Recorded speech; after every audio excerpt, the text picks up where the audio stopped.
Now, let us understand about the geostationary and polar satellites.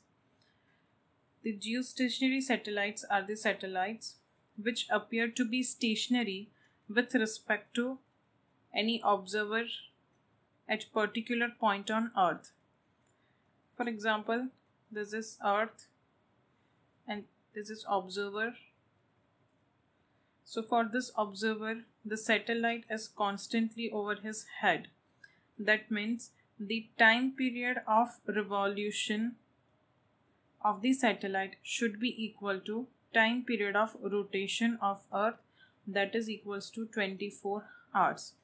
This type of satellite is called geostationary satellite, or sometimes it is also called geosynchronous satellite.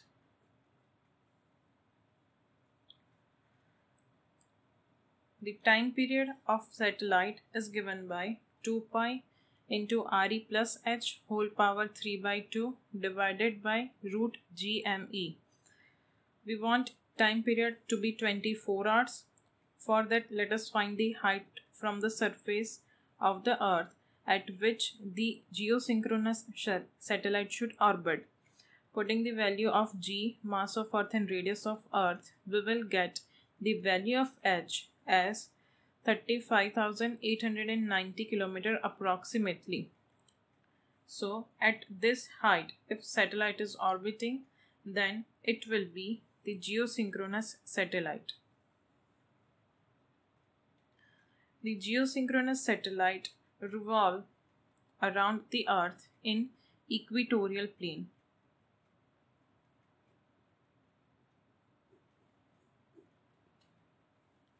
Now, the polar satellites.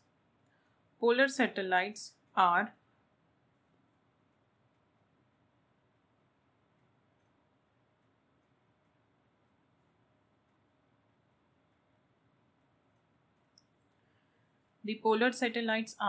low altitude satellites.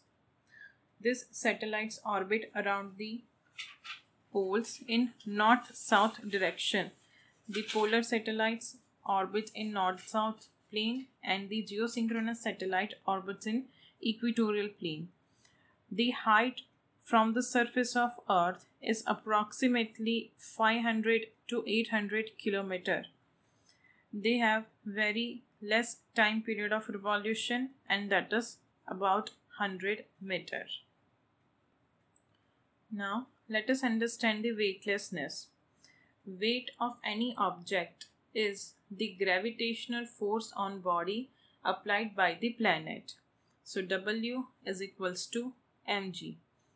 When the net gravitational force on the object becomes 0, then its weight will be 0 and it will be in the condition of weightlessness. The condition of weightlessness occurs during the free fall, because during the free fall the acceleration is equal to g, so its weight will be equal to 0.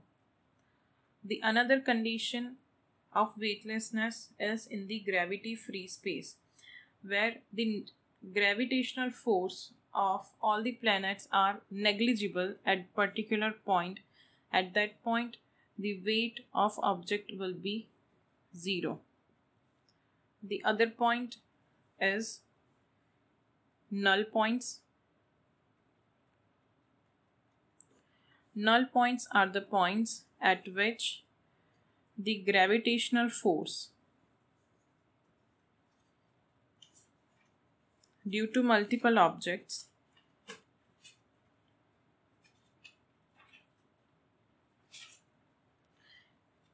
cancel out each other's effect.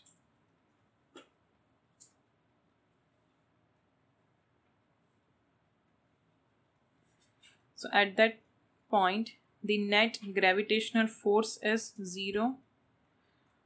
That's why weight will be equal to 0. Now let us solve some previous year examples from this chapter. This was asked in NEET 2019.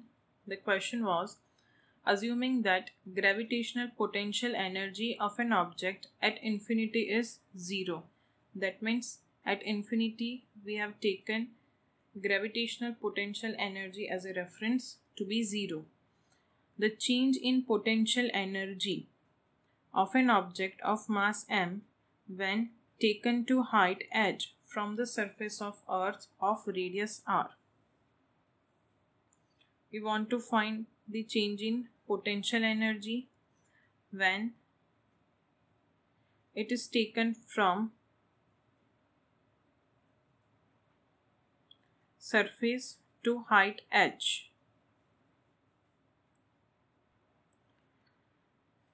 The final potential energy, let's say at point B, will be equal to minus gmm upon r plus h, and initial potential energy, let's say at point A on the surface of Earth, will be equal to minus gmm upon r. The change in potential energy will be UF minus UI, that is equals to minus gmm upon r plus h plus gmm upon r.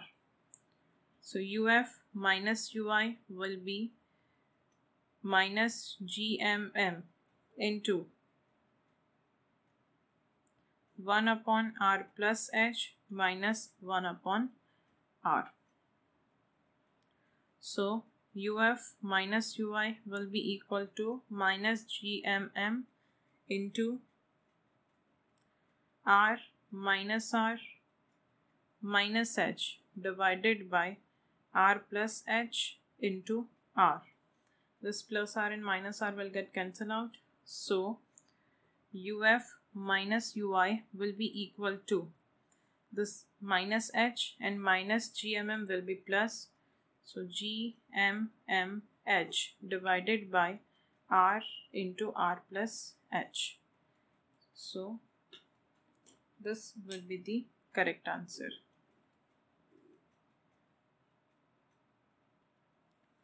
The second question that was asked again in NEET 2019 was the time period for geostationary satellite is 24 hours at a height of 6 hours from the surface of Earth. What is the time period of another satellite whose height is 2.5 hours? According to Kepler's third law, T square is directly proportional to R cube. Given T1 is equals to 24 hours, we want to find T2. The R1 is the distance from center of Earth, that will be 6 hours plus R is equals to 7 hours, and R2 that is equals to 2.5 hours plus R that is equal to 3.5 hours. So as T square is directly proportional to R cube, we can write T2 by T1 whole square is equals to R2 upon R1 whole cube. So T2 by T1 whole square is equals to R2 is 3.5 R divided by R1 is 7 R whole cube. So T2 by T1 whole square is equals to 1 by 2 whole cube. So T2 by T1 whole square is equals to 1 by 8. So T2 by T1 is equals to 1 upon 2 root 2. Given T1 is equals to 24 hours. So 24 divided by 2 root 2. That will be equal to 12 by root 2. So T1 will be equal to 6 root 2 hours. This will be our final answer. This question was also asked in NEET 2019. A body weighs 200 Newton on the surface of Earth. How much will it weigh halfway down the center of Earth?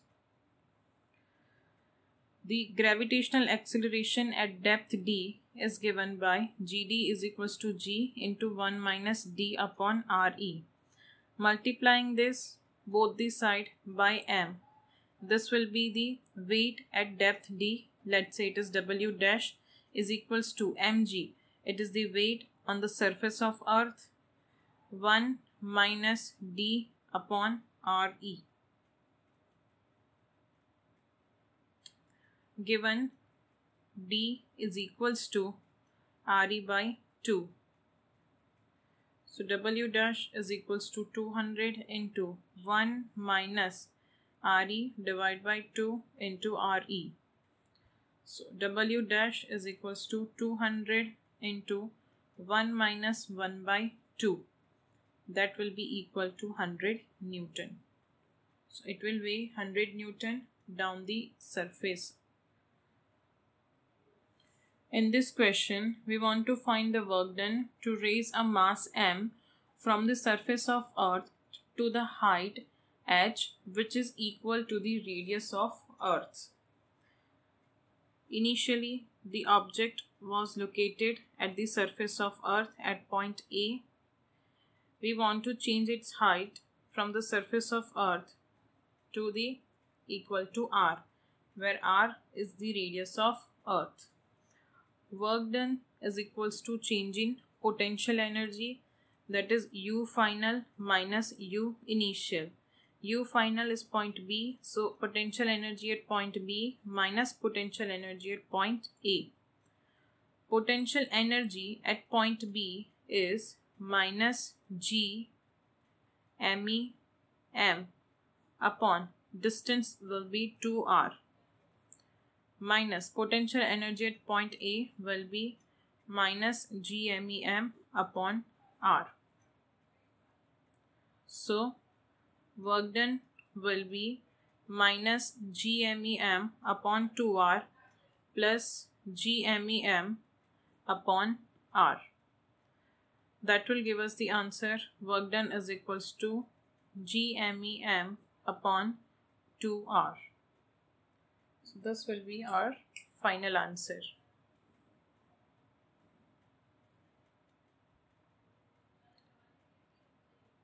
In this question, it is given that the acceleration due to gravity at a height 1 kilometer above the earth is same as at depth d below the surface of earth.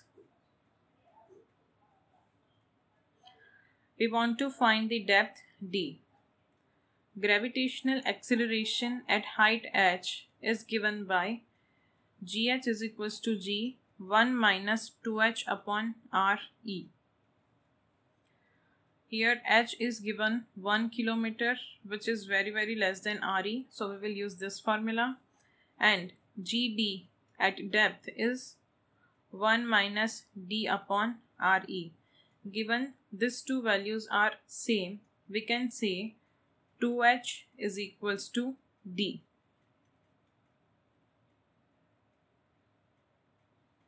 Then only gh will be equal to gd, as gh is equals to gd. H is given 1 kilometer, so d will be equal to 2 kilometer.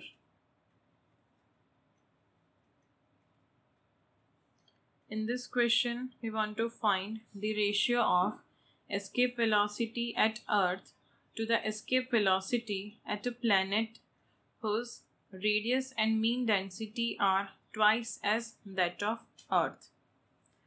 So let's say radius of that unknown planet is r dash, that is equals to 2re, and its density is rho dash, that is equals to 2 rho. The escape velocity is given by under root 2 gme upon re. This mass can be written as density into volume, so VE will be equal to under root 2 into g into density into 4 by 3 pi re cube divided by re. G and 4 by 3 pi are constant, so we can write V is directly proportional to under root rho into re. So V dash divided by VE is equals to under root rho dash divided by rho into R dash divided by RE. Given rho dash is rho, 2 times rho divided by rho. R dash is twice of RE divided by RE. So V dash by VE will be equal to 2 root 2. So V dash will be equal to 2 root 2 VE. In this question, at what height from the surface of Earth the gravitational potential and value of G are minus 5.4 into 10 power 7 joule per kg and 6 meter per second respectively, given RE is 6400 kilometer. Here we can find the value of height by using either of the data. I will solve it for simplicity with using both data. First, by using this acceleration at height h, there is a great reduction in this, so GH will be written as G into RE upon RE plus H whole square. GH is 6 is equals to 10 into RE upon RE plus H whole square. So 6 by 10 will be equal to RE upon RE plus H whole square. Given RE is equals to 6400, put these values in this equation and find the value of H. We will get H as approximately equal to 2600 kilometer. Now using the value of potential, the potential at height h is given by minus gm upon r plus h.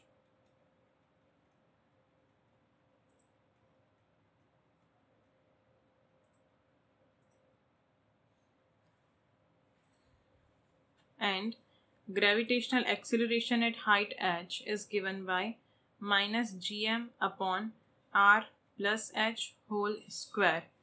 Taking the ratio of this two, we will get Vh upon Gh is equals to R plus H. Vh is given minus 5.4 into 10 power 7. Gh is given 6 is equals to R 6400 into 10 power 3 plus H. Simplify this, we will get H is equals to 2600 kilometer.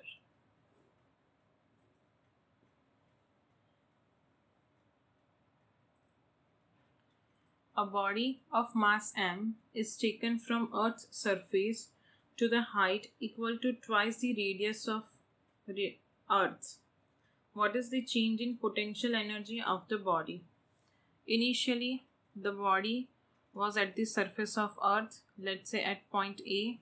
Now it is moved to point B, which is equal to height 2r. We want to find the change in potential energy. B is the final point and A is the initial point. So U final minus U initial is equals to UB minus UA. Potential energy at point B will be minus GMEM upon the total distance from the center will be 3r. So upon 3r minus the potential energy at A is minus GMEM upon distance from the center will be r. So this will be GMEM upon r minus of GMEM upon 3r. Taking this GME into m common, 1 minus 1 by 3, that will be equal to GMEM upon R into 3 minus 1 by 3. So the change in potential energy will be 2 by 3 GMEM upon R, where ME is mass of Earth, M is mass of object, and R is the radius of Earth.